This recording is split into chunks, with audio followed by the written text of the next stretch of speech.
What's up, guys? Welcome back to the YouTube channel. I'm Turbo John, and we're going to go over converter spacing today. Torque converter spacing is critical to making sure your thrust bearing survives, making sure everything is happy in the transmission and you don't break anything.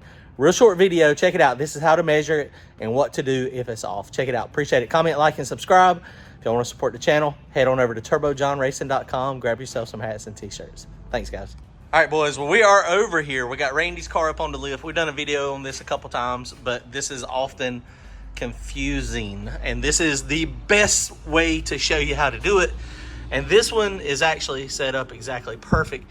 This is a Windsor base motor, small block Ford. This is a Mark Mickey Turbo 400, Mark Mickey torque converter, and then a Mazier flex plate, I think it is. I think is what it is. So torque converter spacing. When you get this thing all bolted up in here, so transmission is bolted in, the torque converter is slid, pushed all the way back in the transmission. That's what you got to do. You got to make sure it is slid all the way back. So you want to thump it back to the end. You want to line these up. Now, some flex plates have bulges on them. Some of them are completely flat, like this one. See, it is all flat. So you got to get whichever one you're at. But basically, this is a 6-pad. Most torque converters have 3 pads, but it depends on the horsepower level you're at. Some of them have 6. This one has 6, but essentially you want to get it in the right location. With it slid all the way back, this is very simple to do, guys. Very, very, very simple. All right, so I use feeler gauges. This is the easiest way. Some people use shims, some people don't use shims, but I've got feeler gauges here, and I've got these stacked up, and I've already stacked them in, and you got to make sure this is a ridge here, so you can't be on that. So if you had completely flat ones, it's going to be more difficult. So that's why we have the ones that are angled here. And so you want to get the feeler gauges so that they go in and they're tight. It's a snug fit, but it's easy to move. And you see I've got it so that that is perfect. So this is the amount of spacing that we have right now between the torque converter and the flex plate.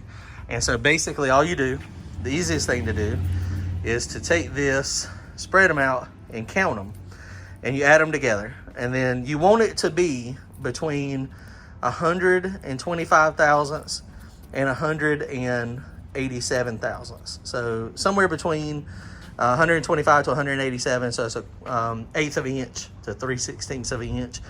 Calculate all these up, see what it is. You can squeeze them together and then take a dial caliper and measure it, or just add them up. So when we add the math on these, you get 153 thousandths. So that is very important. So that is good. So we're right in the correct range. The other thing you have to make sure of when you're doing this is that that goes all the way up to the actual flex plate. If that does not go up all the way to the flex plate, if it stops, then that means the snout is bottoming out in the bottom of the crankshaft or in the bottom of the spacer. Like to put the Chevrolet transmission behind the small block Ford, you have to run a spacer in there, and that's what we have. So sometimes it doesn't work out. So if you were to take this and you were to push it forward and it didn't go all the way to the flex plate, if it stopped like halfway, then it's more complicated to get your setting, because essentially that's where it would bottom out at. So you would have to do some math. So you would have to calculate it back. So you would push it all the way in, mic it and see what it is. And then you have to be careful though, because this thing is going to move. The torque converter is going to try to push, and this is a pretty rigid flex plate. But if at any point, if the snout of the torque converter bottoms out in the crankshaft, then you're going to have problems. You're going to have thrust problems in the engine. You're going to have issues. So 125 to 187 thousandths is what you want here. And I like to have a little bit more than that when you do it the other way. The only way you can check how deep it goes is to do this without the flex plate on, and you can see where it actually bottoms out. And so this one actually bottoms out. It's about 240 or so thousandths, if I remember correctly.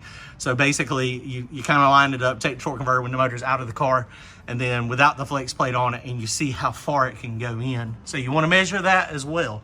So if this, it's very important, if that does not go all the way up to this part, then you got to subtract that amount out. And that's what confuses people a lot of times. A lot of times you have to put spacers in here to make it work. If everything is right, if your converter builder knows exactly how thick your mid plate is, if they know how everything is, they can actually tailor this to the right height, and then you're good to go. All right, guys, that's how you do it. That's how you measure converter spacing. Do it right. Make sure you don't screw it up, because if you do screw it up, you're going to mess up your engine for sure.